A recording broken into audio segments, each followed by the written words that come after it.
Hi, I'm Julia Madill, and today I'm going to walk you through everything you need to know to make my floating staircase shawl that I designed for YarnYAY by Vickie Howell. This comes in the March YarnYAY subscription box, and it takes just one hank of Montoya Merino Light, and this sample was made in the box color you get, which is Malachite, which is a really great bluish green shade. I love it. So this shawl is worked not from the tip out or the top down. It's worked from side to side.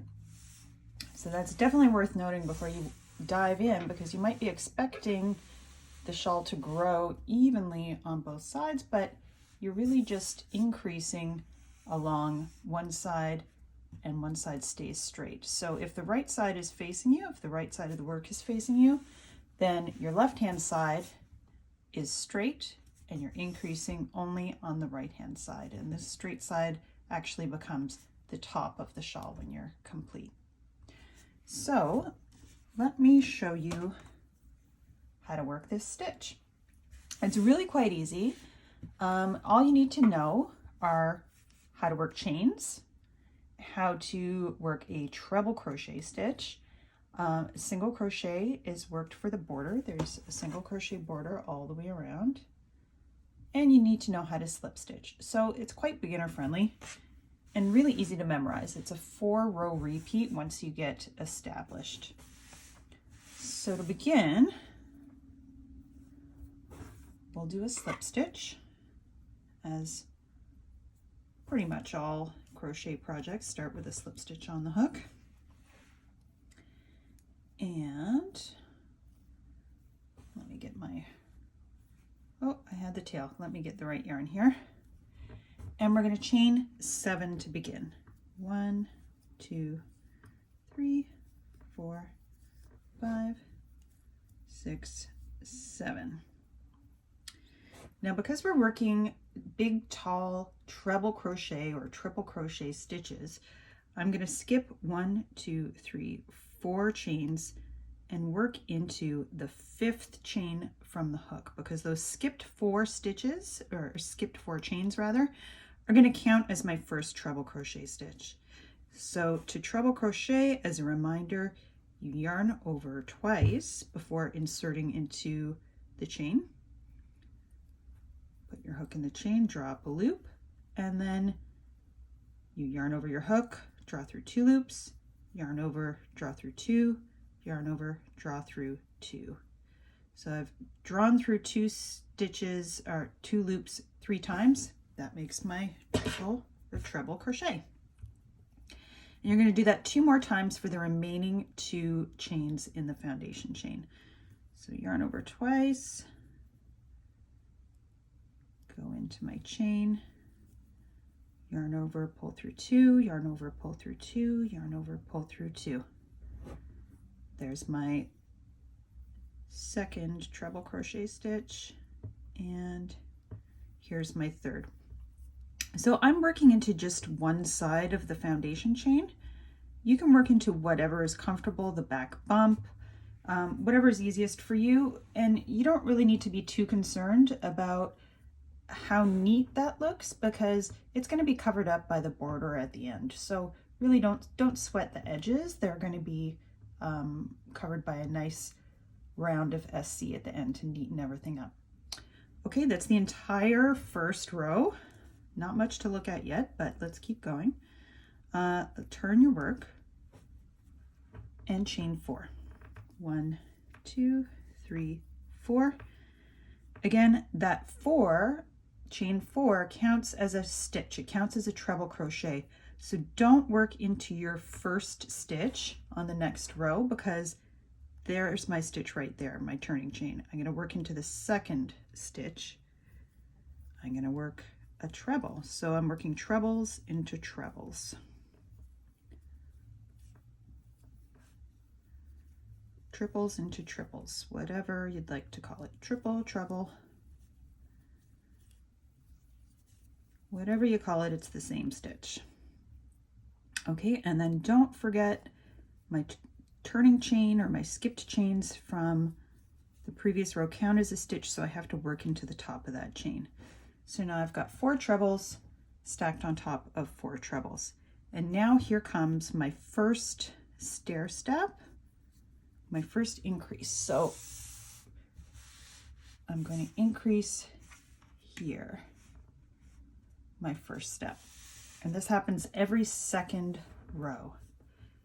So I've turned my work. I'm going to chain 7 this time.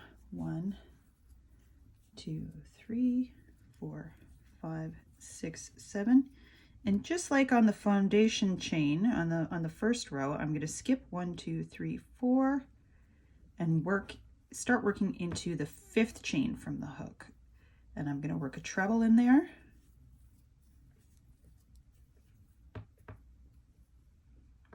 And in the next chain, same thing.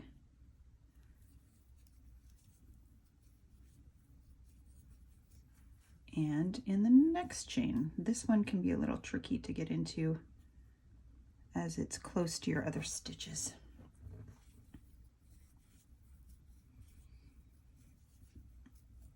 So these treble stitches throughout this pattern, you're always working them in groups of 4. So either the turning chain plus 3 or 4 trebles on their own as you get a little further along. So it's always 4 trebles and then a chain 4 space. On the edge, it's a chain 3 space because you need to be able to connect something over here, which is what I'm going to do. I'm going to do a chain 3 right here, 2, 3.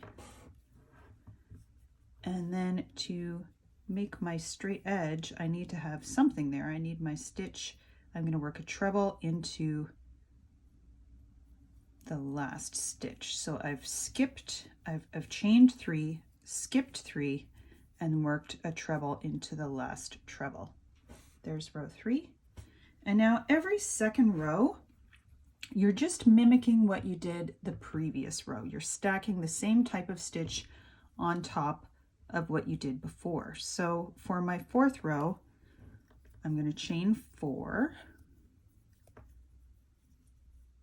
because that counts as a treble, but then I need a chain 3 space. So actually I'm going to make that into a chain 7. The 4 counts as my first treble plus a chain 3 space, chain 7 altogether. Then I'm going to skip that space and work trebles into my previous trebles. So 1, 2, 3 times is a treble.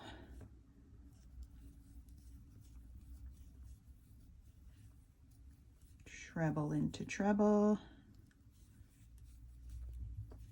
until I've got 4. And making sure that I'm always working into the top of my turning chain, which counts as a stitch. Oops. Okie dokes. So there's my first rows complete. First 4 rows, turn, and I'm going to make another stair step. I'm going to increase again. So I have to chain 7.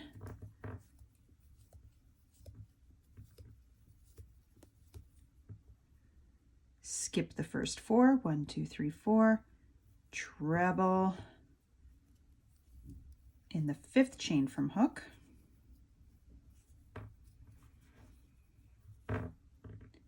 And the next 2 chains.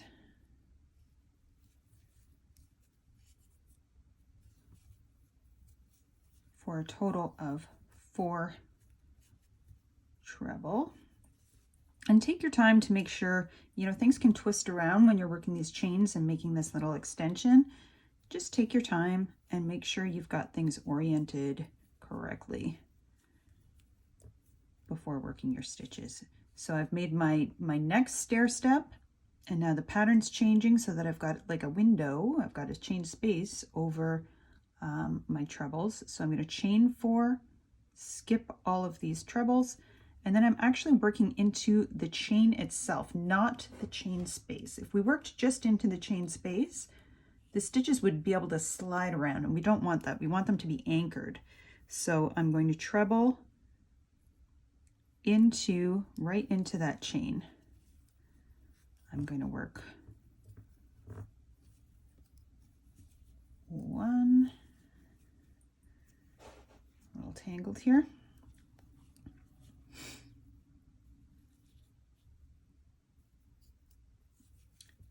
2, and again, work whatever way is comfortable for you to work into the chain. Just make sure you do it the same way each time for good results. There's my 3rd and my 4th, and I'm going to stop there because the rest of the chains count as my stitch from the previous row. So you can see the pattern starts to develop quite quickly, and as I said, every second row you're just working you're working the same stitch into what you did previously. So this row, when I turn, I'm going to chain 4, which counts as a treble, and I'm going to work trebles into trebles. I'm going to work a chain space over a chain space, trebles into trebles, and then on the next row I'm going to chain 7 and work my next increase. So once you've worked all the increases that are outlined in the pattern, you'll be halfway through your shawl, or a little more than halfway actually, because these 2 rows make the center core, if you want to call it, of the shawl. It's the spine. And then you're going to start decreasing. So we've been chaining and increasing these blocks all along to make our increases, and now we're going to decrease this way. And there's absolutely nothing fancy you have to do. It's just slip stitches to move over here. So I'll show you how to do that. Let's pretend this is a big half-finished shawl. And I've turned my work. I'm going to work my first decrease row. All I need to do is slip stitch into each of these treble stitches and into the first chain of my chain 4 space.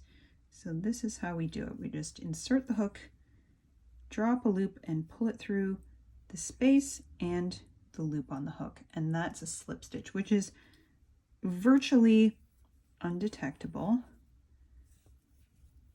And even if it is, it doesn't matter because we're going to cover that with a single crochet border at the end. And now I'm going to work into that first chain in my my chain space. I'm going to slip stitch right in there, because I want my next block of treble crochet stitches I'm going to work into there to line up. I want my turning chain to align with the space, not with these blocks of trebles. So I'm going to chain 4 as my turning chain. That counts as a stitch. So I'm going to work into the next chain. Again, not into the chain space, but into the chain itself in whatever way makes you happy.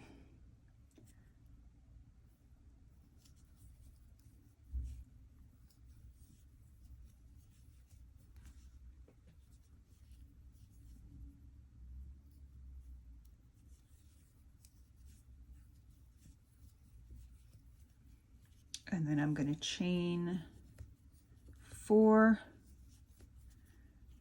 to continue my pattern and then work into the next space. So I won't go too much further here because I think it's pretty easy to get the idea. On my second row, just like in the increase section, you're just working trebles into trebles, chains above chains. So you're just mimicking what you did the row before. You don't have to think about it.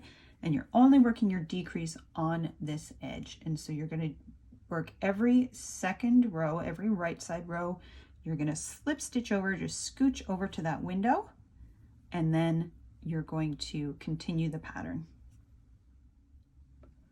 So once you've worked all of your increases, all of your decreases, and you've got your nice big shawl, we're going to neaten everything up with a single crochet border all the way around the shawl.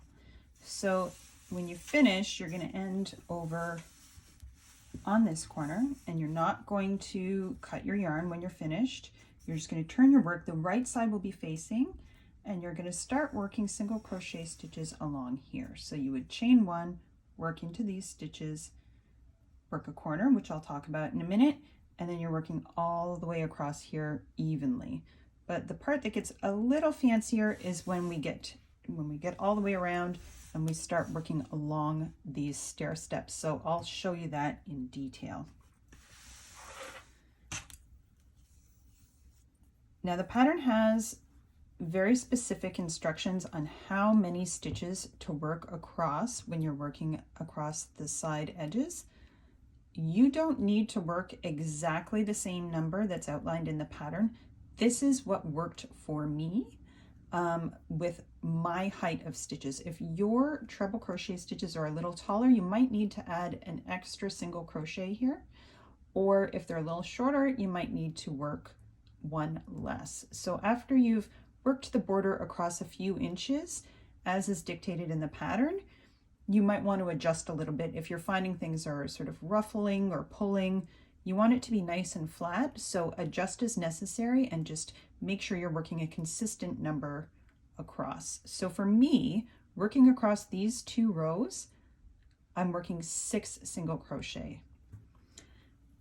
And the fancy bit, it's not really that fancy, is in each, what I'm calling interior corner. So interior corner, you're going to work a single crochet 2 together, and an exterior corner, which is the sticky outy bit, you're going to work a single crochet, chain 1, single crochet in the same spot. So you're working a little decrease and a little increase in order to keep everything nice and flat and tidy. So I'll show you how to do that. You work across, you get to your interior corner, and you're going to start working an SC2 together. So you drop your first loop on the same edge you've been working across, and then you're going to pull up a second loop over here. So this is actually the base of a stitch. It's the other side of a chain. I'm going to pull up a loop there. So your first loop is along the edge you've been working on. The second loop is on that vertical line, and you yarn over, draw through all the loops, and you've worked an SC2 together. Then you're going to work across this vertical edge. So now you're working into the base, across the base of the stitches you worked earlier. And now I've come to what I'm calling an exterior corner. And in that corner, I'm going to work 1 SC, chain 1, 1 SC. And that just gives you a little extra fabric to make it around the corner. And the SC2 together just pulls in a little bit to keep everything nice and flat. So let's do that again. I'm going to work single crochets around my turning chains and around the double crochet stitches. Now, I find this the neatest looking way to work, by working around the stitches. I think it makes a nice border. You can work into the sides, into it, but I find that very awkward, and I like the way this looks. So I've worked, I think, 6 stitches, but adjust this number as needed for your tension. And then I'm going to drop a loop in this same edge, and then drop a loop in the base of the next stitch, and SC2 together, and continue along. And by working that little increase and decrease, you'll get a nice sharp edge across. Work that all the way around, join with a slip stitch when you get way back over here, and you'll be finished. And I highly, highly recommend blocking this, wet blocking this. Give it a little soak, squeeze it out in a towel, pin it out. If you have the March YarnYAY subscription box that this came in, it came with T-pins where you can pin this into a carpet. If you've got blocking mats, some foam mats, some cork mats, the T-pins work really great to open everything up and make sure everything lies nice and flat. And that's it.